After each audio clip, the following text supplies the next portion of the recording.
bab 50. Siti menangis. Sinar mentari bersinar dengan sangat indah. Sinar jingganya menyinari bumi. Semua penghuni rumah telah berkutat dengan posisi masing-masing, menyiapkan semua keperluan yang akan disiapkan untuk acara akad nikah. Dari meja prasmanan, kursi-kursi, dan bagian yang terkecil telah dipersiapkan. Sementara itu, penghuni rumah seperti Nenek Risma dan Ibu Lulu telah berhias.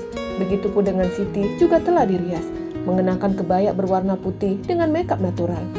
Hatinya bergetar ketika melihat penampilannya. Untuk kedua kalinya, dia mengenakan kebaya berwarna putih.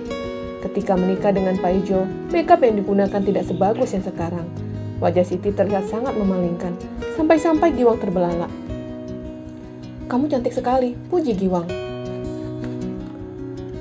Siti hanya tersenyum kecut. Dia tidak tahu harus berperilaku seperti apa. Apakah senang atau bersedih? "Bisa tinggalkan kami?" ujar Giwang kepada Prias. Prias meninggalkan Siti dan Giwang di dalam kamar. "Ada apa?" tanyanya yang tahu jika Siti sedang memikirkan sesuatu. "Aku bingung." "Bingung kenapa?" "Bukannya ini yang kamu inginkan, menikah lagi agar dapat menikah dengan Pak Ijo." Sengaja Giwang mengatakan seperti itu agar Siti sadar jika perbuatannya salah. "Aku tidak tega menggugat Bobi." "Kalau tidak tega, ngapain digugat?" Siti terdiam. "Kalau mau batalkan, sebaiknya sekarang." "Kalau Bobi marah dan Nenek Risma marah padaku bagaimana?" Giwang mengedikkan bahunya. Untuk urusan itu, dia tidak mau membayangkan ataupun ikut campur. "Aku harus keluar," ujar Giwang. "Tunggu." Siti memegang tangan Giwang. "Ada apa?" "Bisa panggilkan Bobi." Mendengar itu membuat jantung Giwang berdetak dengan sangat kencang. Dia dapat menebak apa yang akan dikatakan sahabatnya. Giwang berlalu meninggalkan Siti di dalam kamar seorang diri. Dia dapat melihat Bobi sedang mengobrol dengan suaminya dan juga Chef Robi. "Pagi, Chef," sapanya. "Pagi, Giwang," sahut pria itu sembari tersenyum. "Kenapa kamu tersenyum?" tanya Adan yang berpikir sepupunya masih menyukai istrinya. "Aku terkejut dengan undangan dari Bobi. Jelasnya yang telah dapat bernapas lega, karena Bobi bukan lagi saingannya. Walaupun dia telah mendapatkan restu dari Nani, tapi tetap saja dia masih cemas dan sekarang ketika melihat saingannya akan menikah membuatnya cukup lega." Giwang mendengarkan percakapan itu dan juga melirik ke arah Bobi, antara mengatakan apa yang diucapkan Siti atau tidak. "Maaf Siti, aku tidak bisa membiarkanmu membatalkan ini." "Sayang, ada apa?" tanya Adan yang memperhatikan istrinya melamun. "Oh tidak," sahutnya dan berlalu. Dia memilih untuk duduk di kursi yang ada di tempat akad nikah. Sedangkan di kamar Siti masih menunggu Bobi. Dia terlihat sangat cemas dan terus melirik ke arah jam dinding. Waktu terus berputar dan waktunya hanya tinggal 15 menit lagi. "Giwang mana sih?" gerutunya lalu membuka pintu kamar. Terlihat ada pembantu Nenek Risma. "Bu, bisa panggilkan Bobi?" Wanita itu menganggukkan kepalanya dan segera mencari keberadaan Bobi. Dari jauh, Kiki dapat melihat pembantu Nenek Risma menghampiri Bobi, dan pria itu segera masuk ke dalam rumah. "Aduh gawat," gumam Gigi bingung dan cemas. Pernikahan itu akan segera batal, dan dia tidak bisa membayangkan bagaimana malunya Nenek Risma dan Ibu Lulu. Bobi mengetuk pintu kamar, terdengar ada sahutan dari dalam. Dia membuka pintu kamar, dan matanya terbelalak ketika melihat Siti berdiri dengan kebaya berwarna putih. Wanita itu semakin cantik dan membuat Bobi mematung beberapa saat. Aku mau bicara," ujar Siti gugup. Bobi masuk ke dalam kamar dan menutup pintu kamar. Dia berdiri di depan wanita yang sebentar lagi akan menjadi istrinya. "Kamu sangat cantik," Bobi memuji calon istrinya. Siti tersenyum lalu membelakangi Bobi. Dia merangkai kata-kata yang sedari tadi sudah disiapkannya. Tiba-tiba tangan Bobi menyentuh pundak Siti. "Ada apa Siti?" Siti membalikkan badannya. "Jangan gugup. Aku bisa mengucapkan ijab kabul itu." Bukan itu," Siti gugup. "Apa?" "Katakan kepadaku, masalah kemarin," tebak Bobi. Siti menganggukkan kepalanya. "Aku sudah mengatakan kepadamu kalau aku tidak mencintai Ayu." "Bukan itu," cetus Siti. "Lalu apa?" "Ini tentangku." "Aku tahu kamu tidak mencintaiku." Kata-kata Bobi yang santai dan seperti tidak memiliki beban membuat Siti terdiam. "Ini adalah pernikahanku, dan aku harap ini akan menjadi pernikahan terakhirku." Lagi-lagi Siti terdiam. Kata-kata yang tadinya mau diucapkannya tiba-tiba hilang dalam sekejap mata. Bobi meraih tangan Siti. Wanita itu hanya diam dan menatap tangannya digenggam Bobi. "Maukah kamu menikah denganku?" Tiba-tiba Siti terbelalak. Kalimat itu sudah diucapkannya kepada Bobi, dan sekarang Bobi malah mengulangi kalimat yang pernah diutarakannya. "Apa ini?" tanya Siti sembari melihat tangannya yang sedang digenggam Bobi.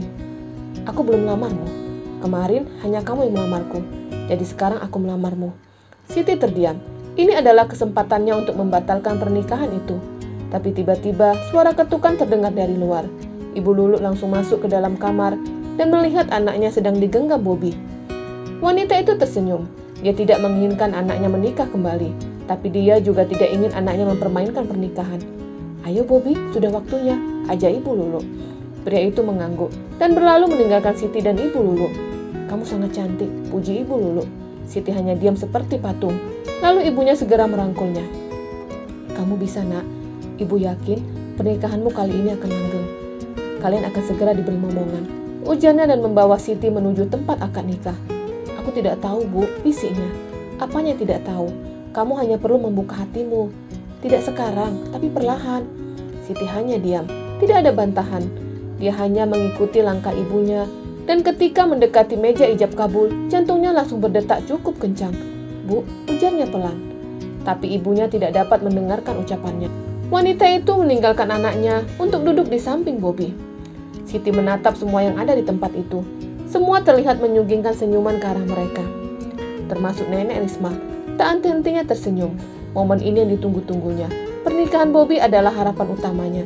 Dan yang kedua, menimang Cicit dengan segera. "Sudah bisa dimulai?" tanya Pak Penghulu. Bobby menganggukkan kepalanya. "Belum," sahut Siti. Bobby langsung menoleh ke arah Siti. "Ada apa?" bisik Bobby. Aku," Siti menatap calon suaminya. "Jangan gugup," ujar Bobby lalu tangan kirinya menggenggam jemari Siti. "Sudah Pak," ujarnya. Siti ingin membantah, tapi genggaman tangan Bobby membungkam mulutnya. Tangan itu sangat hangat dan membuat jantungnya tidak berdetak karuan seperti tadi. Bobby menjabat tangan Pak Penghulu sampai terdengar kata sah. Dan ketika itu, Siti langsung melihat ke arah saksi. Sedari tadi dia hanya melihat ke sampingnya, tepatnya ke arah Bobby. Kata sah itu membuatnya kaget. "Alhamdulillah," ujar Bobby dan yang lainnya. Siti terlihat kebingungan. Saksi-saksi mulai menandatangani buku nikah dan surat-surat lainnya. Lalu ketika buku nikah dan surat-surat itu dihadapkan ke arahnya, membuatnya bingung. Dia menatap foto Bobby dan fotonya yang berada di lembar pertama. Dia masih memegang pena dan belum membubuhkan tanda tangan di atas buku nikah.